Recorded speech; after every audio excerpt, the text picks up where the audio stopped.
Hi everyone, my name is Emily, and I'm 42 years old.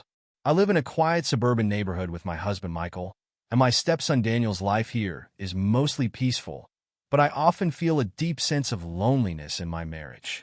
My husband is a corporate lawyer, and his career demands a lot of his time and attention. He's constantly busy with back-to-back meetings, late nights at the office, and endless deadlines that seem to never relent. As much as I understand the pressures and responsibilities that come with his job, it leaves little time for us as a couple, and sometimes I feel like a mere spectator in my own life.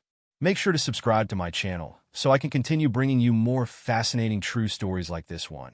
And don't forget to watch this video till the end, because this story is going to be incredibly interesting.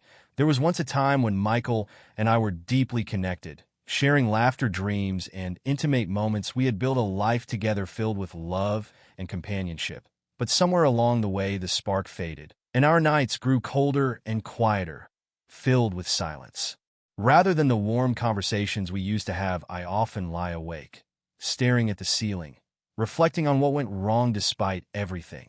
I found myself longing for warmth that I couldn't seem to find in our relationship anymore. Before starting the story, don't forget to subscribe to the channel for more captivating tales that explore the depths of human emotions and relationships. A few days later, while my husband Michael was out for another late-night meeting, I found myself once again alone at home.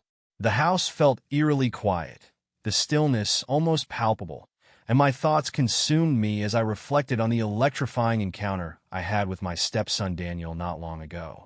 It was a moment that had awakened feelings I had buried deep within me. For another late-night meeting, I found myself once again alone at home. The house felt eerily quiet, the stillness almost palpable, and my thoughts consumed me as I reflected on the electrifying encounter I had with my stepson Daniel not long ago. Was a moment that had awakened feelings I had buried deep within me for far too long. I had missed the thrill of being desired and feeling truly alive in a way that had long been absent from my life. In a desperate attempt to ease the tension that had been building within me, I decided to take a long, relaxing bath, filled the tub with warm water, and lit a few scented candles, allowing the soft glow and fragrant steam to envelop me, creating an atmosphere of tranquility. The soothing warmth of the water caressed my skin as I sank into the tub, my body relaxing into the comforting embrace of the warm water. Yet my mind drifted back to Daniel, the way his hands had explored my body, the passion in his kisses, the way he made me feel so alive and so desired. It was intoxicating, and the memory sent a rush of heat coursing through me. I closed my eyes, imagining his touch and the desire that had sparked between us. The warmth of the water mixed with the warmth in my core as I recalled the way he had looked at me, his gaze filled with longing and something deeper. In a part of me was terrified, but another part craved that thrill, that connection. I was drawn to him like a moth to a flame, and I couldn't shake the feelings that had begun to awaken inside me. Suddenly, I heard a soft knock at the bathroom door, and my heart raced as I quickly sat up, water sloshing around me. "Who is the individual?" I called, attempting to seem indifferent. However, I could detect the quiver in my voice. "It is I, Daniel," he responded, his tone fluid and welcoming. A thrill coursed through me at the sound of his voice, causing my heart to speed. "What is your desire?"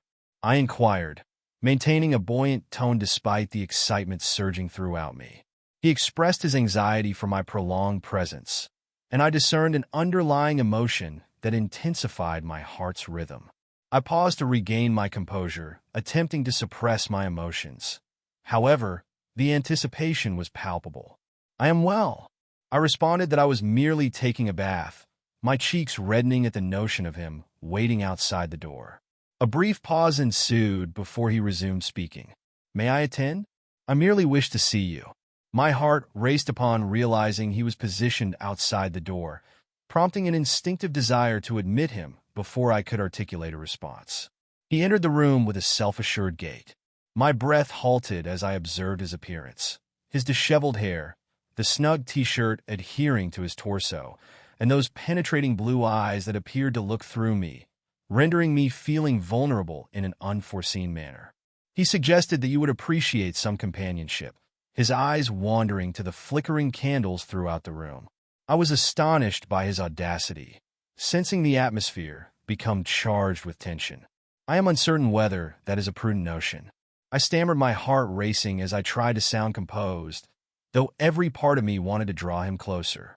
Come on, we're alone just for a little while, he urged, taking a step closer. I could feel the heat radiating from him and the tension in the air thickened, igniting something deep within me. The longing that had built up within me over the past few days flared back to life, and I felt an uncontrollable desire to be near him. I could already feel the weight of his desire, and it made my pulse quicken. Okay, I finally whispered, surprising myself with my own boldness, but just for a little while. As he stepped closer, I could see the way his gaze drifted down to the water. I couldn't help but wonder what it would feel like to join you in there.